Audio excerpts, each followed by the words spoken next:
Në një vil të zhytur në heshtje dhe dëshpërim, një fëmijë bërtet pa pushim që nga vdekja e nënës.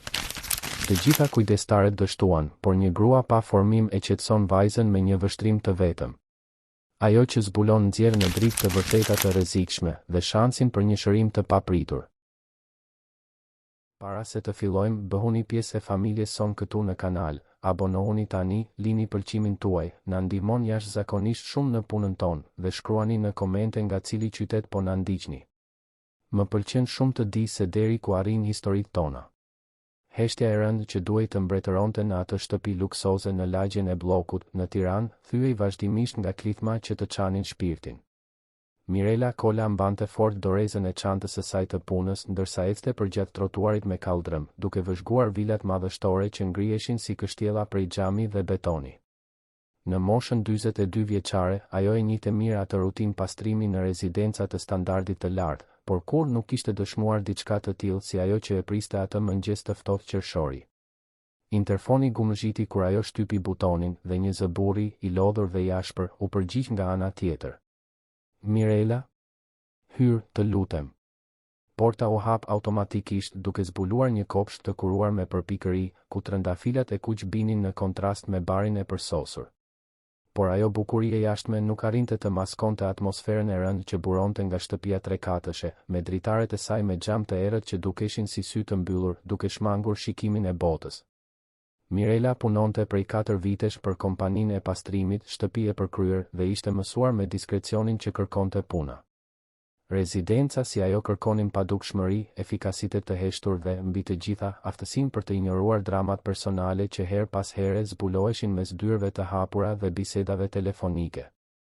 Ajo kishte parë gjithçka, martesa në rënim, fëmijë problematik, sekrete familjare që shpaloseshin si telenovela televizive. Por asgjë nuk e kishte përgatitur për atë që do të gjente në atë shtëpi. Kur dera e hyrjes u hap, Mirela u përball me një burr që dukej se mbante peshën e botës mbi supe. Ardian Leka ishte 38 vjeç, por dukej të paktën 10 më shumë. Sytë e tij ngjyrë kafe, që dikur duhet të kenë shkëlqyer me jetë, tani dukeshin si xham i turbull.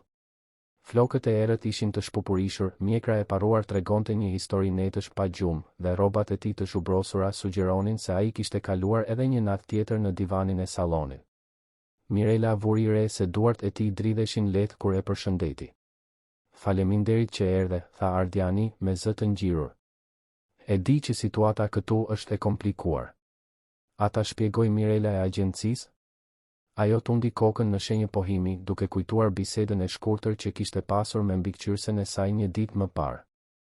Familja po kalon një moment të vështirë, fëmijë i vogël, ka nevojë për dikë me përvojë dhe të durueshëm, i kishte thënë shefja e saj, pa hyrë në detaje specifike. Mirela kur nuk e kishte imagjinuar se moment i vështirë ishte një përshkrim kaq i pamjaftueshëm. Atëherë filluan klithmat. Tingulli që bëri jehon në përmuret e shtëpisë nuk ishte një e qarë e zakonshme fëmije.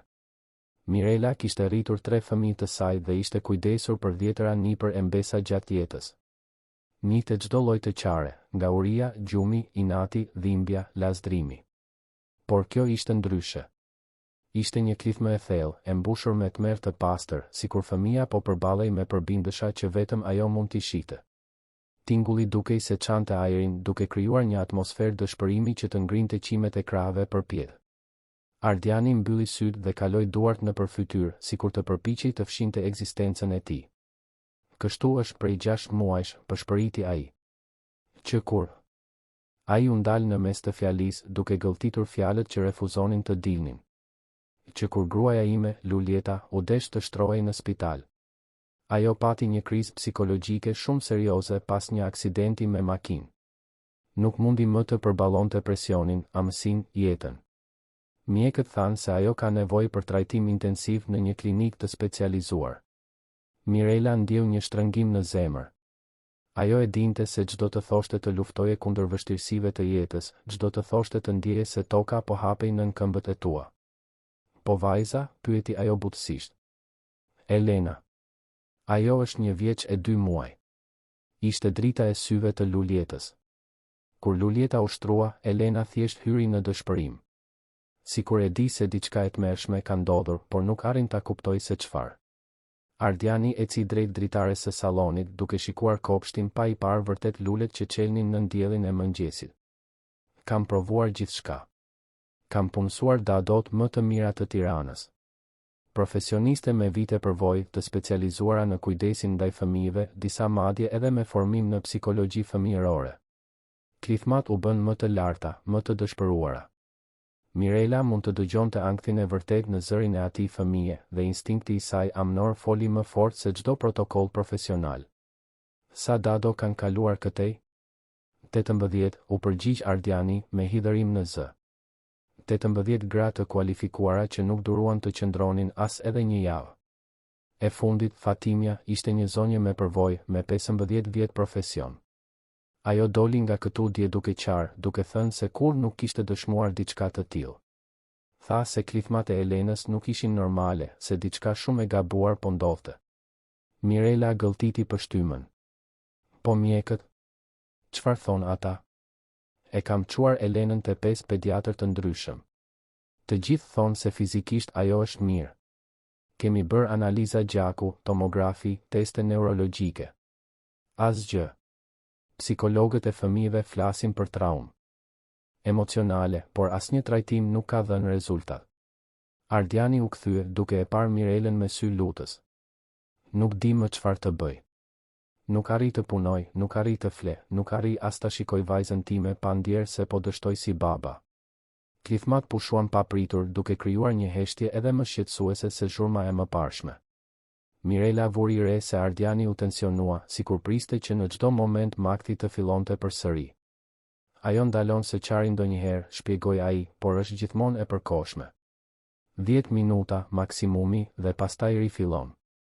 Sikur hyn në një cikël të pafund dëshpërimi. Mirela shikoi përreth sallonit. Dekori ishte i patëmet, me mobilje të dizajnit modern, piktura të shtrenjta në mure dhe një sistem zëri që ndoshta kushtonte më shumë se paga e saj vjetore. Por gjithë ajo pasuri materiale duke i zbrazët, pa jetë, si një sken teatri pas përfundimit të shfaqjes. Kishte lodra të shpërndara nëpër 2 sheme, shumica ende në ambalazhet e tyre origjinale, sikur dikush të ishte përpjekur dëshpërimisht të blinte lumturinë përsëri. A mund ta shoh? Pyeti Mirela, duke befasuar veten me pyetjen. Ajo ishte punësuar për pastrim, jo për kujdes fëmijësh, por diçka në zemrën e saj e tërhiqte drejt atij fëmije të vuajtur. Ardiani hezitoi. Mirela, ti nuk e kupton. Ajo nuk reagon mirë ndaj të huajve. Në fakt, ajo nuk reagon mirë ndaj askujt. As ndaj meje. Dhimbja në zërin e tij ishte e prekshme. Vajza ime më ka frikë.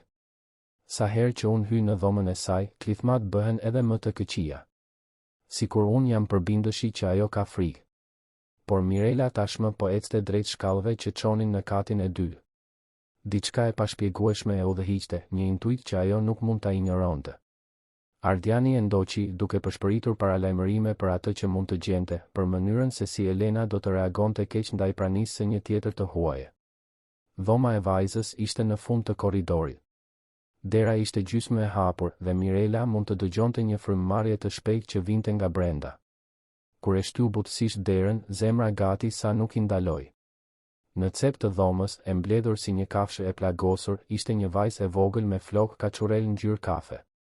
Sytë e saj të mëdhenj dhe të errët ishin të kuq nga të qarat, dhe ajo mbante shtrënguar në gjoks një copë pëllure blu që dukej të ishte një shall ose e sharp. Elena ngriti shikimin kur Mirela hyri në dhomë, dhe për disa sekonda, bota dukej se ndaloi. Vajza ndaloi së qari, sytë e saj të vegjël u fiksuan në fytyrën e Mirelës, dhe diçka e pashpjegueshme ndodhi. Në vend të klithmave që Ardiani kishte parashikuar, Elena thjesht qëndroi në heshtje, duke studiuar atë prani të re me një kuriozitet të kujdesshëm. Mirela u ul ngadalë, duke u vendosur në nivelin e fëmijës. Përshëndetje, Elena, tha ajo me zë të ëmbël dhe të qetë. Emri im është Mirela. Sa shall të bukur ke. Vajza shtrëngoi pëlhurën blu edhe më fort në gjoks, por nuk bërtiti. Nuk vrapoi. Thjesht vëzhgoi. Ardiani qëndronte në derë me gojë hapur. Nuk mund ta besoj, përshpëriti ai. Ajo nuk bërtiti. Për 6 muaj, ajo nuk ka qëndruar në heshtje në prani të asnjë të huaji. Mirela zgjati dorën butësisht drejt Elenës, pa e prekur, vetëm duke ia ofruar. A mund të ulem këtu afër teje? Pyeti ajo. Vajza nuk u përgjigj, por as nuk u largua. Ngadalë, Mirela u ul në dysheme, duke mbajtur një distancë respektuese. Atëherë ajo vuri re detaje të tjera shqetësuese. Elena ishte dukshëm në mpesh për moshën e saj. Lëkura e saj ishte e zbehtë, pothuajse transparente, dhe kishte rrath të zinj të thellë nën sy. Më alarmues ishte sjellja e saj, edhe në heshtje, ajo lëkumte trupin para dhe prapa, një lëvizje e përsëritur që sugjeronte stres të thellë. Ardian, tha Mirela me zë të ulët, pa e hequr shikimin nga Elena, prej sa kohësh nuk ha siç duhet. Ajo ha shumë pak. Pothuajse asgjë, në fakt mjekët thanë se kjo është e zakonshme në raste të traumës emocionale të rëndë. Ka humbur shumë peshë muajt e fundit. Ardiani hyri me kujdes në dhomë, duke qëndruar mjaft larg për të mos e trembur vajzën e tij. Kam provuar gjithçka. Ushqime të ndryshme, orare të ndryshme, njerëz të ndryshëm për ta ushqyer. Asgjë nuk funksionon. Mirela vuri re se, sa herë që Ardiani fliste ose lëvizte, Elena tensionohej dukshëm. Trupi i saj i vogël mblidhej edhe më shumë, dhe ajo shtrëngonte shallin blu në fytyrë, sikur të përpiqej të fshihej pas tij. Ishte e qartë se prania e babait të saj e vinte në gjendje alarmi. Ai shalli, tha Mirela butësisht, është i veçantë për ty, apo jo, Elena? Vajza shikoi drejt në sytë e Mirelës për herë të parë. Për një moment, buzët e saj lëvizën, sikur donte të fliste, por asnjë tingull nuk doli. Është i luljetës, shpjegoi Ardiani me zë të mbytur. Ishte shalli i preferuar i gruas sime. Elena nuk e lëshon që kur luljeta iku. Është e vetmja gjë që duket se e qetëson, të paktën pak. Mirela qëndroi duke vëzhguar Elenën për disa minuta të tjera, duke vënë re çdo detaj të sjelljes së saj. Vajza kishte lëvizje të kujdesshme, sikur priste që diçka e keqe të ndodhte në çdo moment. Sytë e saj hidhnin vështrime të vogla drejt derës, gjithmonë duke kontrolluar rrugët e arratisjes. Ishte sjellja e dikujt që kishte mësuar se bota ishte një vend i rrezikshëm. Ardian, a mund të më lësh vetëm me të për disa minuta? Kërkoi Mirela. Ai hezitoi. Je e sigurt? Nëse fillon të bërtas, është më mirë të dalësh menjëherë. Zhurma mund të jetë shumë shqetësuese. Më beso, tha Mirela, me një besim që as vet nuk e dinte nga i vinte. Kur Ardiani doli dhe mbylli butësisht derën, Mirela dhe Elena mbetën vetëm. Heshtja ishte pothuajse e prekshme, e thyer vetëm nga tingulli i frymëmarrjes së vajzës dhe trafikut të largët të qytetit jashtë. Mirela filloi të fliste me zë të ulët, jo tamam me Elenën, por sikur po bisedonte me veten. E di, Elena, edhe unë kam një shall të veçantë. I ka përkitur mamas sime. Kur isha e vogël si ti dhe kisha frikë, e mbaja fort atë shall dhe ndjeja se ajo ishte me mua. Mirela nxori nga çanta e saj një shall të thjeshtë, prej pambuku të bardhë, të zbardhur nga koha. Nuk është i bukur si yti, por edhe mua më bën të ndihem e sigurt. Elena vëzhgoi shallin e Mirelës me interes, duke e krahasuar me të sajin. Ndonjëherë, vazhdoi Mirela, kur njerëzit që duam duhet të largohen, ata lën copat të tyre me ne. Shalli yt blu ka erën e mamas tënde, apo jo?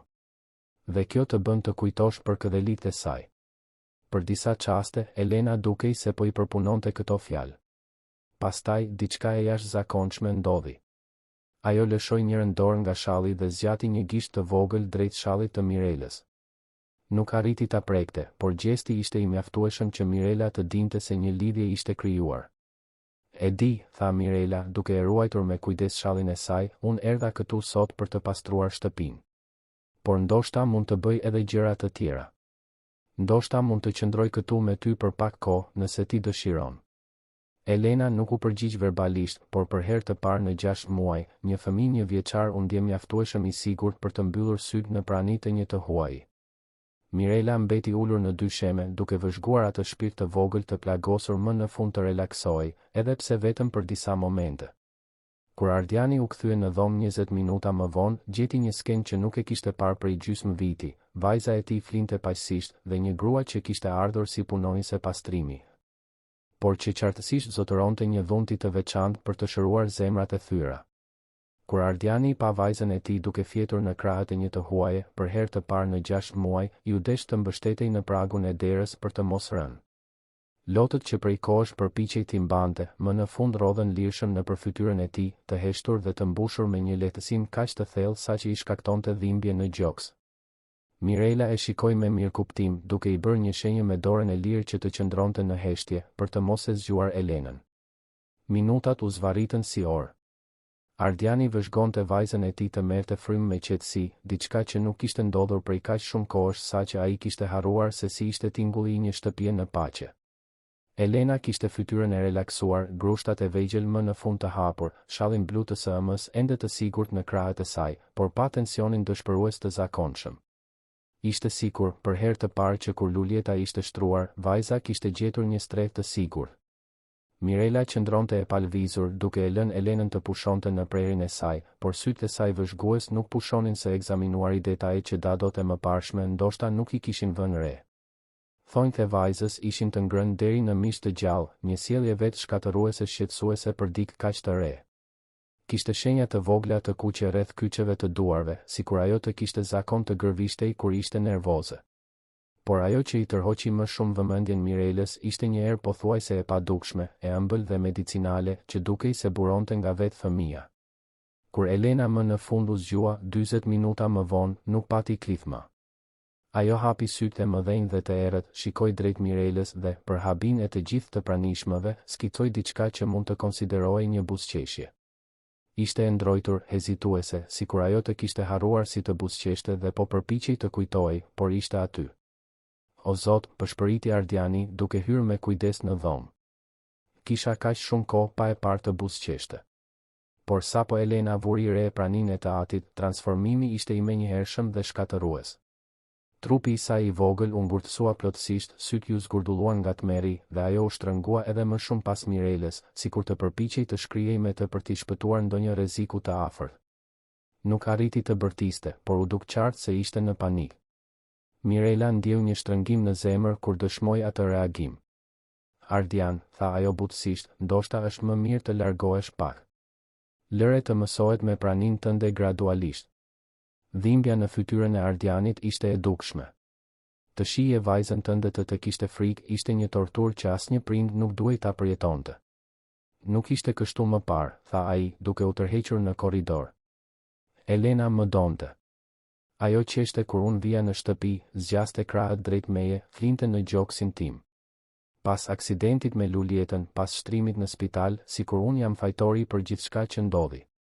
Dhe ti e fajson veten, pyeti Mirela, ende duke mbajtur Elenën, e cila ishte kthyer në gjendje të relaksuar sapo Ardiani doli nga fushëpamja e saj. Heshtja që pasoi ishte më zbuluese se çdo përgjigje. Ardiani u mbështet në murin e korridorit duke kaluar duart nëpër flokë në dëshpërim. Sikur të mos isha grindur me Lulietën atë natë, sikur të mos isha treguar kaq i ashpër me të për vështirësitë që po haste me amësinë, ajo kur nuk do të ishte larguar nga shtëpia me Elenën. Aksidenti nuk do të kishte ndodhur kurrë. Ajo nuk do të ishte shtruar tani, duke luftuar kundër një depresioni pas lindjes që u shndërrua në diçka shumë më serioze. Mirela vazhdoi të përkëdhelte flokët kaçurel të Elenës, e cila kishte mbyllur sërish syt, por qëndronte vigjilente. Më trego për atë natë, kërkoi ajo, me butësinë e dikujt që dinte të dëgjonte pa gjykuar. Ishte 3 ditë para aksidentit. Lulieta po kalonte një moment shumë të vështirë që nga lindja e Elenës. Nuk arrinte të flinte, nuk ushqehej siç duhet, çante pa arsye të dukshme. Unë mendova se ishte thjesht lodhje e një nëne të re. Nuk e kuptova se ajo po kërkonte ndihmë. Ardiani rëshiti përgjatë murit derisa u ul në dyshemen e korridorit me kokën mes duarve. Atë natë, ajo më tha se ndjente se po dështonte si nën, se nuk arrinte të lidhej me Elenën në mënyrën që priste. Unë, në vend që ta mbështesja, i thash se po bënte dramë, se të gjitha nënat kalonin nëpër këtë. Elena lëvizi në prerin e Mirelës duke nxjerrë tinguj të ulët që dukeshin si përpjekje për të komunikuar. Mirela u përgjigj me pëshpërima qetësuese, duke krijuar një dialog të heshtur mes tyre. Vazhdo, e inkurajoi Mirela. Lulieta doli nga shtëpia atë natë duke thënë se kishte nevojë për ajër, se po ndihej e mbytur. Mori Elenën në makinë, duke thënë se një shëtitje mund t'i ndihmonte të dyja të qetësoheshin. Ata u përplasën me makinë 3 bloqe më tutje. Asgjë serioze fizikisht, vetëm disa gërvishtje, por ishte shkëndija për kolapsin emocional të Luljetës. Ajo hyri në panik, filloi të bërtiste se ishte një nënë e tmerrshme, se mund të kishte lënduar vajzën tonë, se Elena do të ishte më mirë larg saj. Mirela mbylli syt, duke imagjinuar traumën që ajo situatë duhet të kishte shkaktuar për të gjithë të përfshirët. Dhe Elena e dëshmoi gjithë këtë? Gjithçka. Klithmat e Luljetës, ndihmën e shpejtë, sirenat, konfuzionin. Një fëmijë 10 muajsh që thith gjithë atë energji tmerri dhe dëshpërimi. Në ditët në vijim, Luljeta u përkeqësua shumë. Nuk arrinte më ta mbante Elenën, thoshte se kishte frikë ta lëndonte. Ishin mjekët ata që rekomanduan shtrimin në një klinikë të specializuar për shëndetin mendor të nënave. Elena kishte rënë përsëri në gjumë, por këtë herë ishte një gjumë i shqetësuar. Gjymtyrët e saj të vogla të kurreshin her pas here, sikur të ëndërronte situata stresuese. Mirela vuri re se edhe në gjumë, vajza mbante një shtrëngim të hekurt në shallin blu. Ardian, mund të bëj një pyetje që mund të tingëllojë e çuditshme, tha Mirela. Sigurisht. Çfarë do? Elena po merr ndonjë lloj medikamenti? Heshtja që pasoi ishte shumë e gjatë për të qenë e rastësishme. Mirela e përsëriti pyetjen, këtë herë duke e parë drejt Ardianin. Apo merr ilaçe? Pse pyet? Zëri i Ardianit kishte ndryshuar, duke u bërë mbrojtës. Sepse ka një erë në frymën e saj, një erë medicinale. Dhe sjellja e saj, edhe pse e traumatizuar, ka karakteristika që më bëjnë të mendoj për qetësim. Mënyra se si vonon të reagojë ndaj stimujve, si lëvizjet e saj janë paksa të ngadalta për një fëmijë të moshës së saj. Ardiani mbylli sytë sikur të ishte kapur në një gënjeshtër të tmerrshme. Kur më në fund foli, zëri i tij ishte i mbushur me turp. Një mjek rekomandoi një specialist gjumi për fëmijë që ma sugjeroi kompania ku punoi. Ai tha se ishte normale në raste si ai Elenës, se pak ndihmë për të fjetur do të ishte e dobishme për të dhe për mua. Çfarë lloj medikamenti, Ardian? Diçka për ta qetësuar, për ta ndihmuar të flejë natën. Ajo kalonte net të tëra duke bërtitur, zgjonte gjithë lagjen. Isha i dëshpëruar, nuk arrija të punoja, nuk arrija të mendoja siç duhet. Fjalët i dilnin të rrëmujshme, sikur përpiqej të justifikonte një vendim që e dinte se ishte i gabuar. Mjeku tha se ishte e përkohshme, vetëm derisa ajo të stabilizohej emocionalisht. Mirela ndjeu një të ftohtë në bar. Ky mjek e ekzaminoi Elenën personalisht, bisedoi me pediatrin e saj, bëri analiza. Heshtja e Ardianit ishte përgjigje e mjaftueshme. Ardian, tha Mirela me vendosmëri, por pa gjykim, çfarë medikamenti saktësisht po i jep? Rivotril.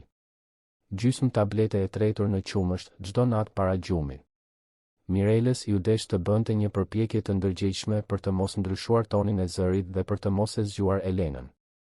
Rivotril ishte një ilaç i fuqishëm nga klasa e benzodiazepineve, i përdorur për të trajtuar ankthin e rëndë dhe konvulsionet tek të rriturit. T'ia jepja atë medikament një fëmijë 1 vjeçar, pa mbikëqyrje të duhur mjekësore, ishte jashtëzakonisht e rrezikshme. Prej sa kohësh po e merr? 4 muaj. Që 2 javë pasi u shtrua Luljeta. 4 muaj. Mirela llogariti shpejt. Një fëmijë 1 vjeçar që peshon afërsisht 10 kg duke marrë benzodiazepina për 4 muaj rresht. Dëmet neurologjike mund të ishin të pakthyeshme. Por ajo duhej të ruante qetësinë, nuk mund ta tremte Ardianin aq sa ai të mbyllej plotësisht. Dhe funksionon? A fle më mirë? Në fillim, po. Ajo ndalonte së bërtituri dhe flinte gjithë natën. Unë më në fund arrija të pushoja disa orë. Por me kalimin e kohës, duket se efekti u zvogëlua. Ajo filloi të zgjohej përsëri gjatë natës, por tani ishte ndryshe. Sikur ishte në një gjendje mes gjumit dhe zgjimit, duke qarë por pa qenë plotësisht e ndërgjegjshme. Mirela shikoi Elenën që flinte në krahët e saj dhe ndiu një përzierje zemërimi dhe dëmshurie. Zemërim për papërgjegjshmërinë e një babai të dëshpëruar dhe të një mjeku që përshkroi një medikament serioz pa ekzaminim fizik. Dëmshuri për një fëmijë që po dëmtohej pa dashje nga ai që duhej ta mbronte. Ardian, a e ke sjell paketimin e ilaçit? A mund ta shoh flet udhëzuesin? Ai hezitoi, por pas disa sekondash u ngrit dhe eci drejt një dhome tjetër. U kthye me një kuti të vogël blu e të bardhë. Mirela lexoi me kujdes informacionet dhe çdo rresht konfirmonte frikën e saj më të keqe. Kundërindikuar për fëmijët nën 6 vjeç. Mund të shkaktojë varësi fizike. Sindroma e abstinencës mund të përfshijë konvulsione dhe ndryshime në sjellje. Përdorimi afatgjat mund të ndikojë në zhvillimin neurologjik. Ardian, tha ajo me kujdes, duhet të bisedojmë për këtë. Por së pari, dua që të më besosh. Elena do të bëhet mirë, por do të duhet të bëjmë disa ndryshime të rëndësishme. Ndryshime? Së pari, ky medikament duhet të ndërpritet, por në mënyrë graduale dhe nën mbikëqyrje mjekësore. Së dyti, Elena ka nevojë për kujdes të specializuar për të përballuar abstinencën. Së treti, ti do të kesh nevojë për mbështetje psikologjike për të përballuar fajin dhe për të mësuar të rilidhesh me vajzën tënde. Lotët ju kthyen në sytë e Ardianit. Kam prishur gjithçka, apo jo? Kam lënduar vajzën time duke u përpjekur ta ndihmoj. Ti veprove nga dëshpërimi, jo nga ligësia. Kjo bën ndryshim. Por tani duhet të veprojmë shpejt për të korrigjuar situatën. Mirela e rregulloi Elenën më rehat në krahët e saj. Dhe unë do t'ju ndihmoj. Ti do të rrish? Edhe pse e di gjithë këtë? Mirela shikoi Elenën, pastaj Ardianin. Dy shpirtra të humbur që kishin nevojë për udhëzim, për kujdes, për dikë që nuk do të hiqte dorë prej tyre kur gjërat të vështirësoheshin. Do të rri, tha ajo, por me disa kushte. E para, ndershmëri totale që nga ky moment. E dyta, ti bën saktësisht atë që them unë kur bëhet fjalë për shëndetin e Elenës. E treta, kërkojmë ndihmë mjekësore të duhur sot. Ardiani tundi kokën me gatishmëri, si një njeri që më në fund shite një dritë në fund të tunelit. Dhe Ardian, shtoi Mirela, Elena nuk të urren. Ajo është e friksuar, e hutuar nga medikamenti, e traumatizuar nga mungesa e SM-s. Por me kohë, durim dhe shumë dashuri, ju mund ta rindërtoni marrëdhënien tuaj. Në atë moment, Elena hapi sytë dhe shikoi drejt Mirelës. Pastaj, për herë të dytë atë ditë, buzëqeshi. Dhe këtë herë, Ardiani po vëzhgonte nga larg, duke parë se ende kishte shpresë për familjen e tij të shkatëruar. Nata e parë pa medikament ishte një provë rezistence emocionale për të cilën asnjë nga të rriturit e pranishëm nuk ishte i përgatitur. Mirela kishte këmbëngulur që të kontaktonin menjëherë pediatrin e Elenës, Dr. Eduard Basha, i cili e kishte ndjekur familjen që nga lindja e vajzës. Kur Ardiani i shpjegoi me telefon se çfarë kishte bërë gjatë 4 muajve të fundit, heshtja e mjekut ishte aq e gjatë dhe e rëndë saqë për një moment Ardiani mendoi se lidhja ishte ndërprerë. Ardian, tha më në fund Dr. Eduardi, me zë të kontrolluar por të mbushur me shqetësim, duhet ta ekzaminoj Elenën menjëherë. Ajo që përshkrove mund të ketë shkaktuar dëme serioze në zhvillimin e saj neurologjik. Benzodiazepinat tek fëmijët e kësaj moshe mund të provokojnë efekte anësore të rënda, përfshirë varësinë fizike. Konsultoria e Dr. Eduardit ndodhej në një klinikë private në Tiranën e Re, 20 minuta me makinë nga shtëpia e Ardianit. Mirela këmbënguli të shoqëronte baban dhe bien, duke kuptuar se prania e saj e qetësonte Elenën në mënyrë të pashpjegueshme. Gjatë rrugës, vajza qëndroi e qetë në prerin e Mirelës, por sytë e saj të vegjël ishin më vigjilent se normalisht, sikur ndonjë instinkt primitiv ta paralajmëronte se ndryshime të rëndësishme po vinin. Konsultoria e pediatrit ishte e dekoruar me ngjyra të buta dhe lodra edukative, por Elena tregoi pak interes për mjedisin. Ajo qëndroi e ngjitur pas Mirelës, duke vëzhguar gjithçka përreth me dyshim. Kur Dr. Eduardi hyri në dhomë, një burr i gjatë me flokë të thinjur dhe shprehje të butë, Elena menjëherë u fsheh në qafën e Mirelës. Përshëndetje, Elena, tha mjeku me zë të butë, duke mbajtur distancë respektuese. Je rritur shumë që herën e fundit që jemi parë. Ai ju drejtua Ardianit, kur ishte konsultimi i fundit rutin? 3 muaj më parë, pranoi Ardiani, me turp të dukshëm. Po e shmangia ta sillja sepse e dija që do të bëje pyetje të cilave nuk doja t'u përgjigjesha. Dr. Eduardi tundi kokën seriozisht. Do të më duhet ta ekzaminoj Elenën plotësisht. Ardian, a mund të më tregosh medikamentin që po ja administroje? Dhe Mirela, ai e shikoi me kuriozitet, ju jeni nga familja? Jo, u përgjigj Mirela. Unë jam isha punonjëse pastrimi. Por Elena duket se ndihet e sigurt me mua, kështu që Ardiani më kërkoi të qëndroja. Mjeku vëzhgoi ndërveprimin mes Mirelës dhe Elenës, duke vënë re se si fëmia relaksohej në praninë e gruas. Interesante. Elena ka qenë gjithmonë shumë selektive me të huajt edhe para problemeve. Ajo qartësisht të beson. Ekzaminimi ishte i kujdesshëm dhe zbulues.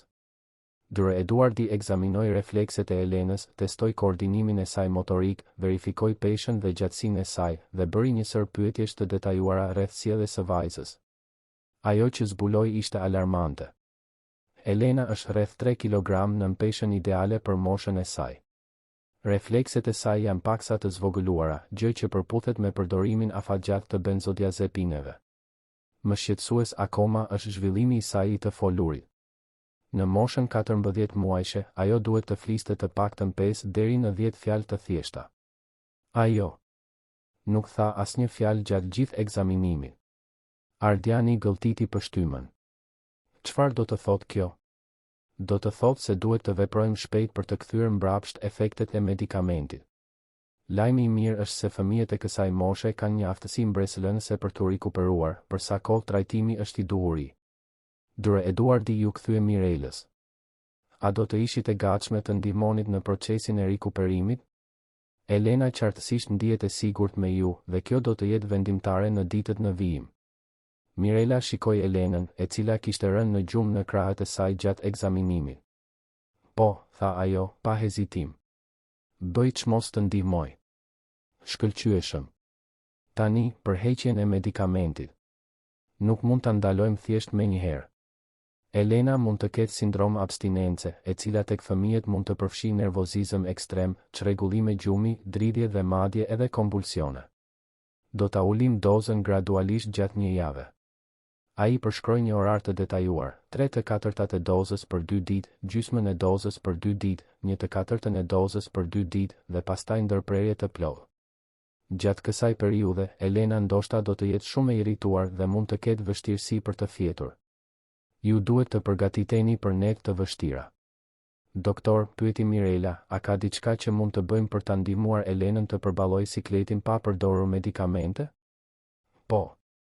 Kontakt fizik i vazhdueshëm, mjedis i qetë dhe i qëndrueshëm, rutinë e parashikueshme. Dhe durim. Shumë durim.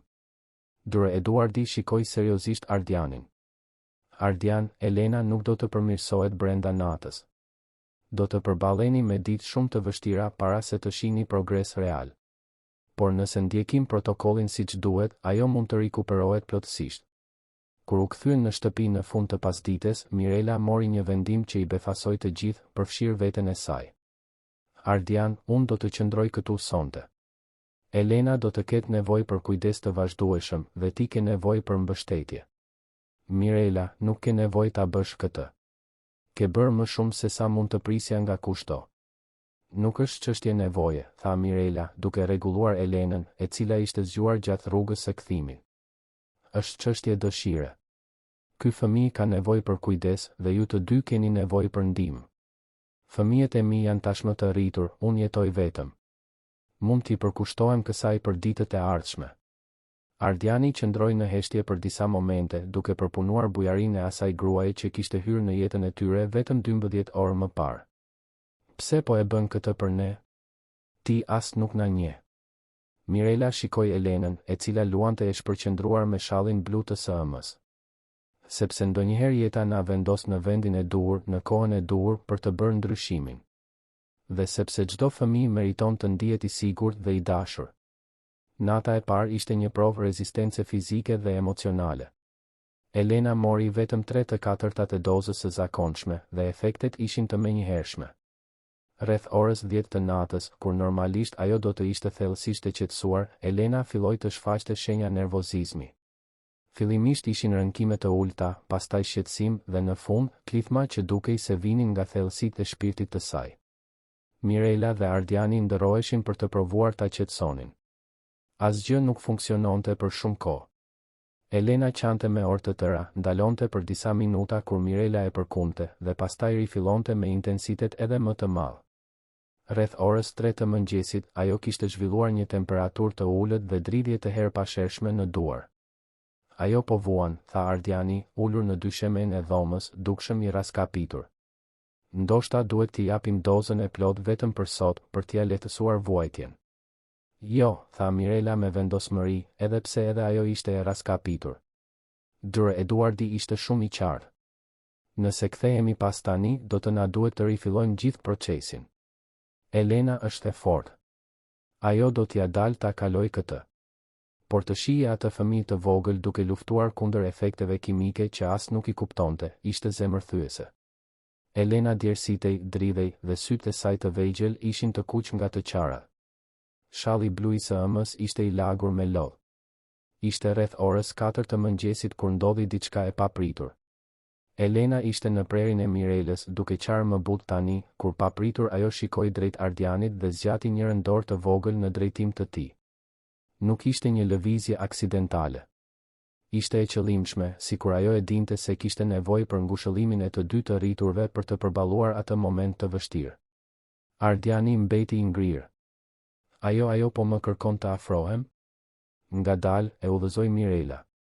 Shumë ngadalë. Ardiani u afrua me kujdes dhe, me një kujdes të pafund, preku dorën e vogël të zgjatur të Elenës. Ajo nuk u largua.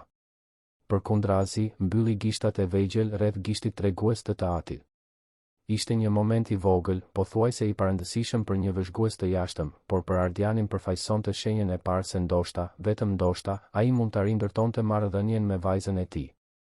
Përshëndetje, Elena, pëshpëriti ai me zë të mbytur. Babi është këtu. Babi nuk do të lejoj të ndodh asgjë e keqe. Elena nuk ndaloi së qari, por e mbajti dorën të lidhur me të Ardianin. Gjatë 40 minutave të ardhshme, Mirela e përkundi Elenën ndërsa Ardiani i mbante dorën. Ishte sikur të tre kishin formuar një zinxhir njerëzor mbështetjeje, një familje e vogël që luftonte së bashku kundër vështirësive. Kur Elena më në fund ra në gjumë, në 5:30 të mëngjesit, ishte në prerin e Mirelës, por duke mbajtur fort gishtin e të atit. Ardiani nuk lëvizi gjatë 3 orëve të ardhshme, nga frika se mos thyente lidhjen e brish që ishte formuar. Gjatë mëngjesit, ndërsa Elena flinte rënd, Mirela shfrytëzoi rastin për të eksploruar më shumë detaje të shtëpisë që ende nuk i kishte vënë re. Në dhomën e çiftit, ajo gjeti foto të Ardianit dhe Luljetës në kohë të lumtura, muaj mjalti në një plazh parajsor, festa e bebes për Elenën, fotot e para të familjes në spital menjëherë pas lindjes. Ishin imazhe të një dashurie të vërtetë, të njerëzve që dikur kishin qenë të lumtur së bashku. Por gjeti edhe shenja të përkeqësimit të shëndetit mendor të Luljetës. Kishte libra mbi depresionin pas lindjes të shpërndar në komodin, receta antidepresantësh me data të fundit dhe një ditar ku Luljeta përshkruante vështirësitë e saj për t'u lidhur emocionalisht me Elenën. E dua vajzën time më shumë se jetën time, ishte shkruar në njërin nga faqet, por nuk arrit të ndjej gëzimin që prisja të ndjeja. Sikur ekziston një xham mes nesh dhe unë nuk arrit ta thyej. Kam frikë se ajo do ta kuptoj se nëna e saj nuk është gruaja e dashur dhe instinktive që ajo meriton. Mirela e mbylli ditarin me zemër të shtrënguar. Ajo familje kishte kaluar nëpër trauma të thella emocionale shumë kohë para situatës me medikamentin. Luljeta kishte luftuar kundër depresionit pas lindjes pa mbështetje të duhur, Ardiani ishte ndjer i pafuqishëm për të ndihmuar gruan e tij, dhe Elena ishte rritur duke thithur gjithë atë tension emocional. Kur Ardiani u zgjua, rreth orës 10 të mëngjesit, gjeti Mirelën duke përgatitur një supë të lehtë në kuzhinë. Elena vazhdonte të flinte, por ishte një gjumë më natyral se në javët e mëparshme, pa qetësimin e thellë të medikamentit. Si ndihesh? Pyeti Mirela. I raskapitur, por ndryshe. Mbrëm, kur ajo më mbajti dorën, ishte hera e parë në muaj që ndjeva se ajo më shite si baba, jo si kërcënim. Ardiani mbushi një filxhan kafe dhe u ul në tryezën e kuzhinës. Mirela, si e dinit se dhënia e medikamentit ishte e gabuar?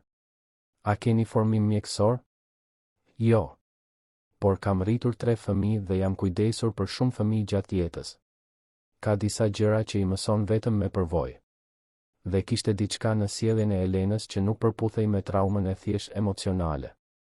Lëvizjet e ngadalta, mënyra se si vononte të reagonte, era medicinale. Ishin shenja se diçka kimike po ndërhynte në zhvillimin e saj natyral. Pse vendose të përfshihesh kaq shumë? Mund të kishe bërë thjesht punën tënde të pastrimit dhe të ishe larguar. Mirela reflektoi për disa momente para se të përgjigjej. Sepse kur isha në moshën e Elenës, nëna ime kaloi një depresion të rëndë. Babai im nuk dinte si ta menaxhonte situatën dhe unë u rrita duke ndjerë se isha fajtore për problemet e familjes. Mu deshën vite për të rikuperuar emocionalisht nga ajo përvojë. Dhe ti pe Elenën duke kaluar të njëjtën gjë? Pash një fëmijë të vogël që mbante faje dhe frikëra që nuk ishin të saja. Pash një baba të dëshpëruar që përpiqej të bënte më të mirën që mundte me informacionet e kufizuara që kishte. Dhe pash një mundësi për të shmangur ndoshta që kjo familje të kalonte në për të njëjtat vite të vështira që kaloi familja ime. Elena u zgjua në mes të pasdites dhe këtë herë kishte një ndryshim të dukshëm në sjelljen e saj. Edhe pse ishte ende qartësisht e parehatshme për shkak të reduktimit të medikamentit, ajo ishte më vigjilente, më e pranishme. Sytë e saj fiksoheshin te njerëzit dhe objektet përreth për më gjatë, dhe ajo tregoi interes për disa lodra që Ardiani i kishte bler javë më parë. Më e rëndësishmja, kur Ardiani hyri në dhomë, Elena nuk hyri në panik. Ajo u tensionua, por nuk bërtiti. Dhe kur ai u ul në dysheme, në një distancë të sigurt, ajo e vëzhgoi me kuriozitet në vend të tmerrit. Përshëndetje, Elena, tha Ardiani butësisht. Babi ka sjell disa lodra të reja për ty, dëshiron ti shohësh? Elena nuk u përgjigj verbalisht, por sytë e saj ndoqën lëvizjen e Ardianit kur ai i tregoi një arush të vogël pelushi blu. Për disa minuta, bab e bi luajtën fshehtas me arushin, me Mirelën që shërbente si urë emocionale mes tyre. Ishte një progres i vogël, pothuajse i padukshëm për një vëzhgues të rastësishëm.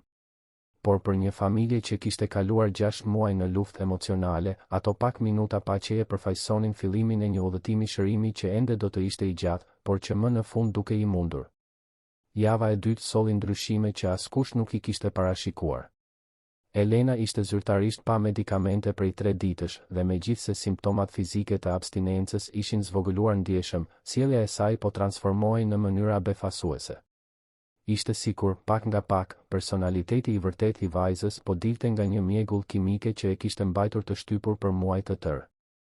Mirela u zgjua mëngjesin e së enjtes me një tingull që nuk e kishte dëgjuar prej shumë kohësh, Elena duke belbëzuar e vetme në krevatin e saj. Nuk ishin klithma dëshpërimi apo rënkime sikleti. Ishin tinguj eksperimentimi, sikur po testonte zërin e saj. Kur Mirela hyri në dhomë, gjeti Elenën ulur, duke mbajtur shallin blu me njërën dorë dhe duke treguar me gisht dritaren me tjetrën. Ah, tha Elena qartë, duke treguar dritën e diellit që hynte përmes perdes. Mirela ndjeu zemrën t'i rrite fort. Ishte rrokja e parë e kuptueshme që Elena kishte shqiptuar që kur ajo kishte ardhur në shtëpi. Ah, po, Elena. Është drita e diellit. Dielli, përsëriti Mirela duke treguar dritaren. Di, u përpoq Elena me gjuhën ende të ngatëruar nga zhvillimi i vonuar, por me qëllim të qartë komunikimi. Kur Ardiani zbriti për të ngrënë mëngjes, Mirela mezi e përmbajti emocionin. Ajo foli, Ardian. Elena u përpoq të thoshte diell.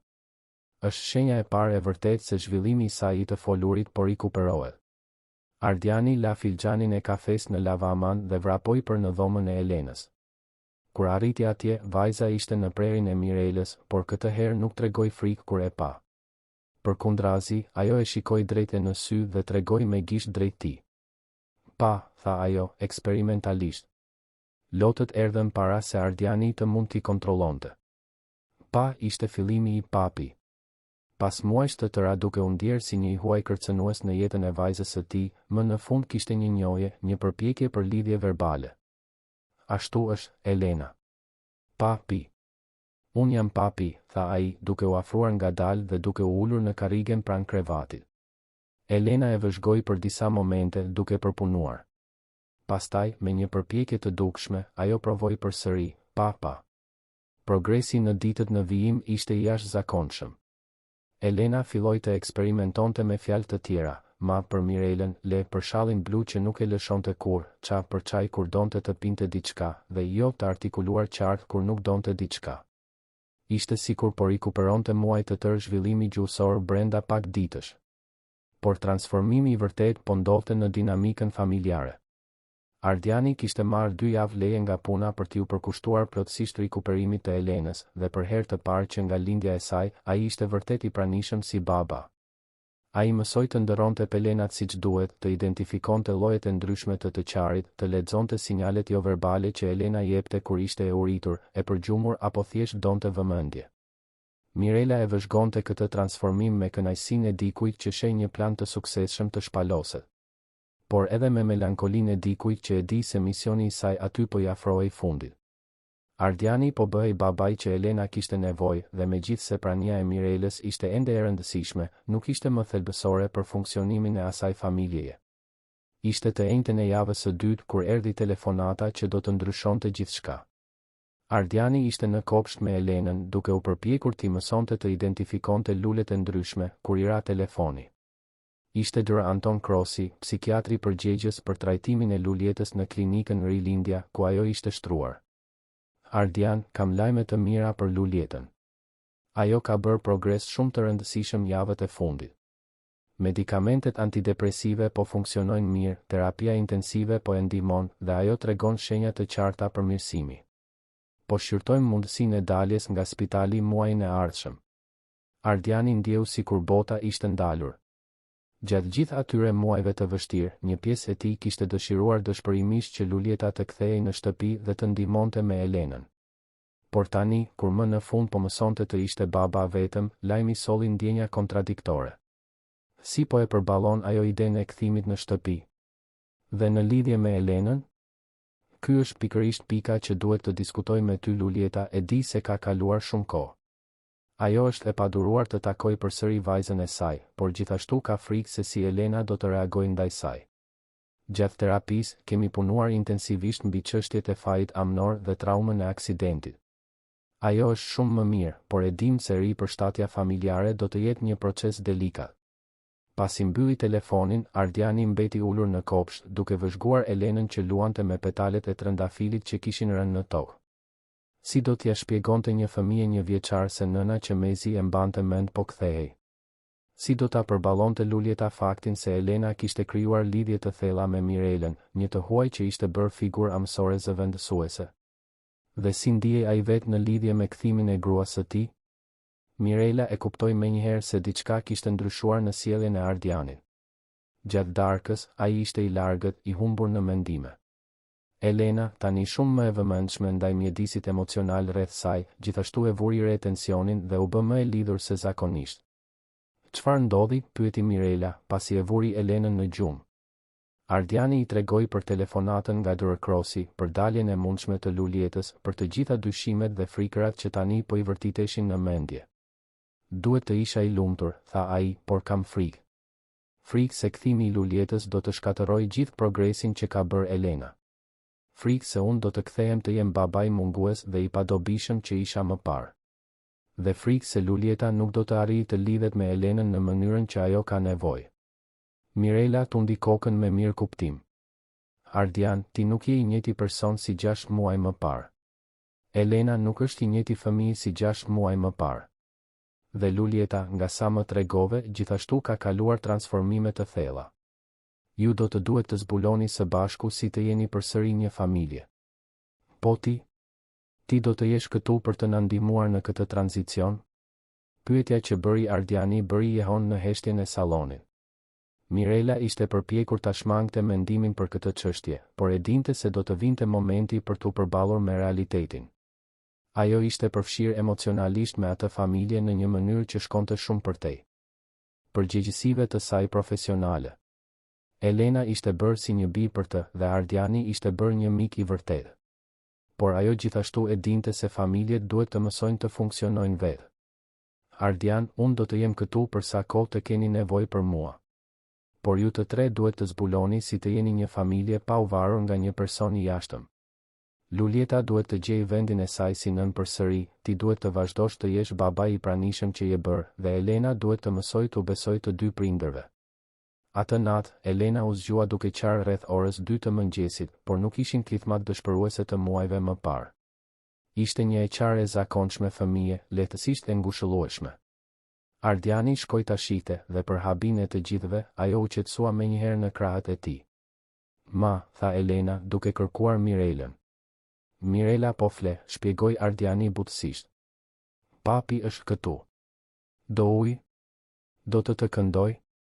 Elena i shqyrtoi opsionet për disa momente, pastaj mbështeti kokën në shpatullën e të atit.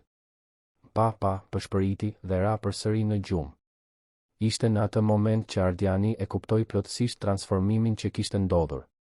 Ai nuk ishte më një huaj i frikshëm në jetën e së bijës. Ai ishte papi. Ai ishte siguri. Ai ishte shtëpi. Të nesërmen në mëngjes, ndërsa Mirela përgatiste mëngjesin, ajo vëzhgoi Ardianin duke luajtur me Elenën në tapetin e sallonit. Ata po ndërtonin një kull me bloqe me ngjyra dhe Elena qeshte sa herë që kulla binte. Ishte një skenë lumturie të thjesht familjare, por thellësisht domethënëse. Mama, tha Elena pa pritur duke shikuar Mirelën. Mirela ndjeu zemrën t'i shtrëngoi. Elena kishte filluar ta quante mama, një përshtatje fëmijërore e mama.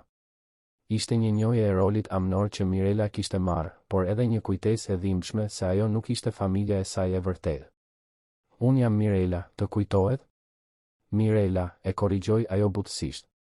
Elena u përpoq të përsëriste, Mina, duke arritur një parafrim çuditërisht të mirë. Shumë mirë, Elena, e lavdëroi Ardiani. Mirela është shoqja jon shumë e veçantë që na ndihmoi kur kishim nevojë. Por Elena vazhdoi të alternonte mes Mina dhe mama, sikur mendja e saj fëmijërore nuk arrinte t'i ndante plotësisht të dy identitetet. Ishte atë pasdite kur ndodhi prova e parë e madhe e dinamikës së re familjare. Elena po luante në dhomë kur u pengua dhe goditi gjurin në dy sheme. E qara e fortë që pasoi bëri që si Ardiani ashtu edhe Mirela të vraponin.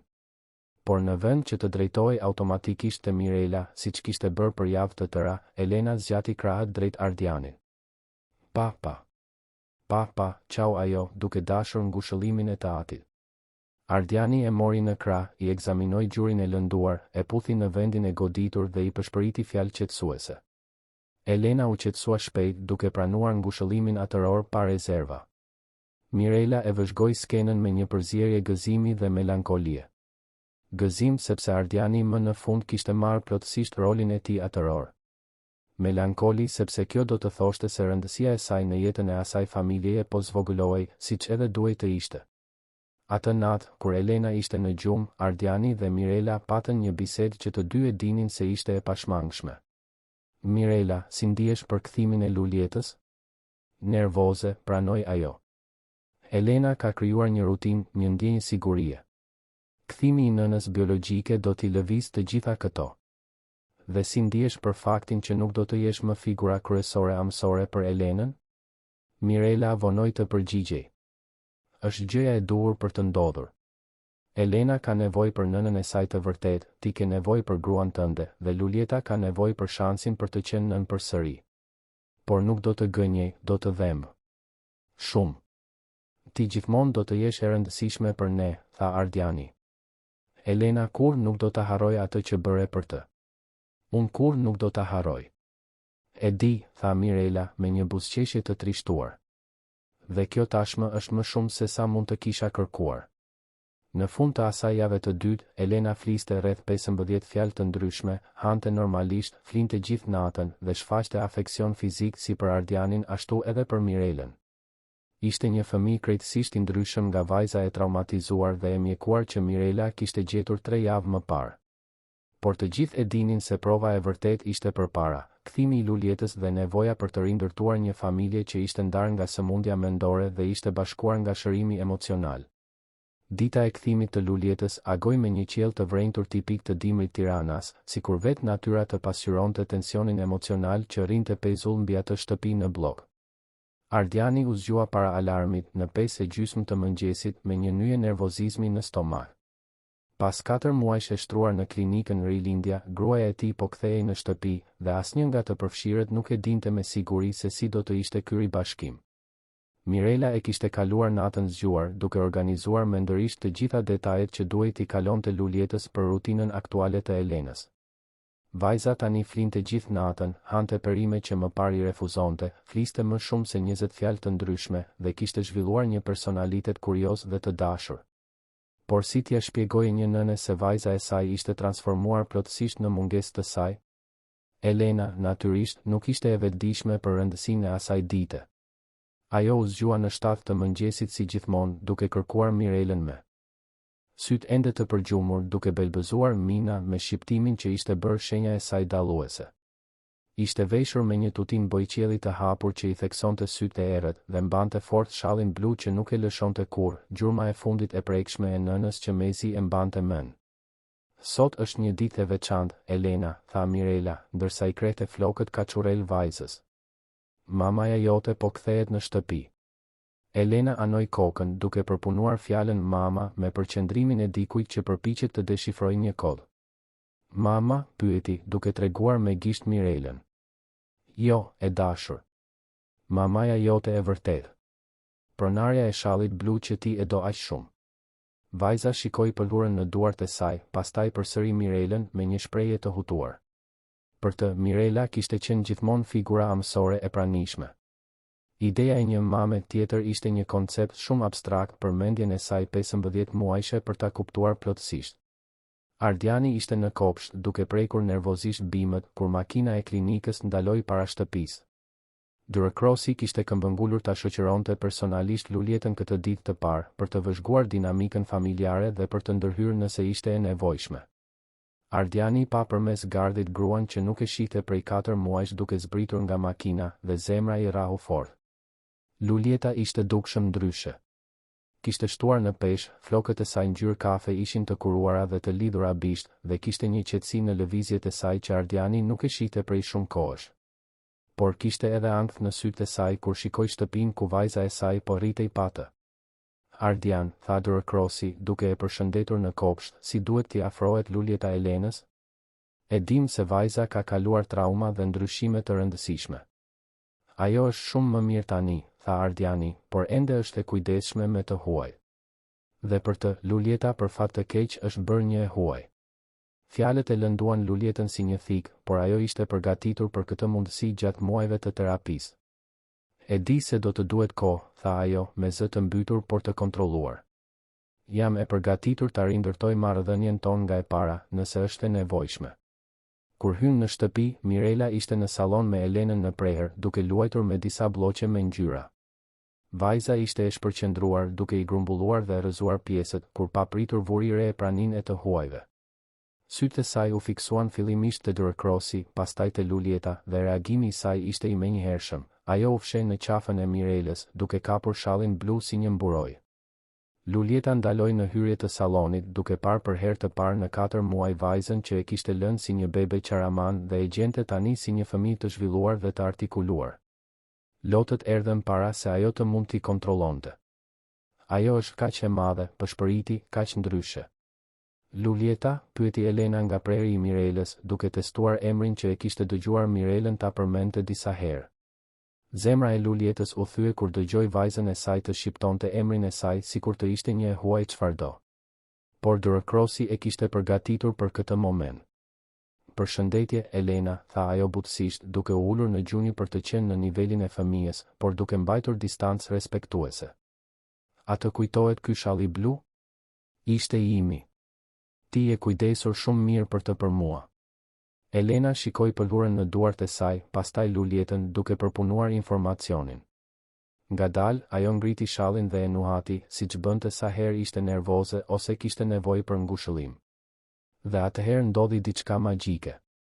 Edhe pas 4 muajsh, edhe me gjithë konfuzionin dhe traumën që kishte përjetuar, era familjare e parfumit të Lulietës ishte ende e ngulitur në atë pëlhurë. Dhe diku thellë në kujtesën e saj emocionale, Elena e njohu atë aromë. Sytë e saj u zgurdulluan, ajo shikoi Lulietën me vëmendje të ri për të rirë dhe pastaj përsëri shallin. Mama, pyeti ajo, por këtë herë nuk po shikonte Mirelën. Po shikonte drejt Lulietës. Lotët e Lulietës ranë lirshëm tani. Po, dashuria ime. Unë jam mamaja jote. Mamaja u kthye në shtëpi. Por Elena nuk vrapoi në krahët e Lulietës si në filmat romantik. Përkundrazi, ajo mbeti e kapur fort pas Mirelës, duke e vëzhguar Lulietën me një kuriozitet të kujdesshëm. Ishte një fëmijë inteligjent që kishte mësuar të ishte e kujdesshme me ndryshimet e papritura. Mirela, duke kuptuar momentin delikat, u ul në dysheme, duke e mbajtur Elenën të sigurt në preherin e saj. Elena, a dëshiron t'i tregosh mamas tënde se si di të thuash fjalë të reja? Elena e shqyrtoi propozimin për disa sekonda, pastaj shikoi Lulietën dhe tha qartë, pa, duke treguar Ardianin. Pa, përsëriti Lulieta duke buzëqeshur përmes lotëve. Ke mësuar të thuash papi. Dhe çfarë tjetër di të thuash? Diell, tha Elena duke treguar dritaren. Qa, tha, duke treguar tryezën ku zakonisht pinin çajin e pasdites. Mina, tha, duke përqafuar Mirelën. Dhe pastaj, në një moment guximi fëmijëror, ajo tregoi me gisht Lulietën dhe eksperimentoi, Mama, përshpëriti Lulieta. Ashtu është, unë jam mamaja jote. Procesi i riafrimit ishte i ngadalë dhe i kujdesshëm. Elena lejoi që Lulieta të ulej afër, por ende e mbante Mirelën si ndërmjetëse. Kur Lulieta i ofroi një dhuratë të vogël, një libër me figura me ngjyra, Elena e pranoi, por e ekzaminoi fillimisht me Mirelën, sikur kërkonte miratim. Dyrekrosi vëzhgonte gjithçka me vëmendje, duke mbajtur shënime diskrete. Pas 2 orësh, ai ju drejtua të gjithë të rriturve të pranishëm. Ajo që po shoh këtu është shumë pozitive. Elena nuk po e refuzon Lulietën, thjesht po tregohet e kujdesshme, gjë që është e natyrshme dhe e shëndetshme. Lulieta po respekton ritmin e fëmijës, nuk po e detyron afërsinë fizike. Dhe Mirela po e lehtëson tranzicionin në mënyrë shumë inteligjente. Çfarë sugjeroni për ditët në vijim? Pyeti Ardiani. Durim. Lulieta duhet të kaloj kohë me Elenën çdo ditë, por pa presion. Lëreni Elenën të kontrollojë ritmin e riafrimit. Dhe Mirela, ai e shikoi, prania jote do të jetë vendimtare në këtë tranzicion. Elena të beson, kështu që ti mund të shërbesh si ur lidhëse mes saj dhe Lulietës. Gjatë drekës, Elena tregoi një shenjë tjetër progresi. Kur Lulieta i ofroi ndihmë për t'i dhënë ushqim, Elena nuk refuzoi. Ajo lejoi që Lulieta të mbante lugën dhe ta ndihmonte të hante, megjithse ende preferonte që Mirela të ishte ulur pranë. Ishte gjatë gjumit të pasdites kur Lulieta dhe Mirela më në fund biseduan vetëm. Të kam shumë borxh, tha Lulieta me sinqeritet të thellë. Ardiani më tregoi gjithçka.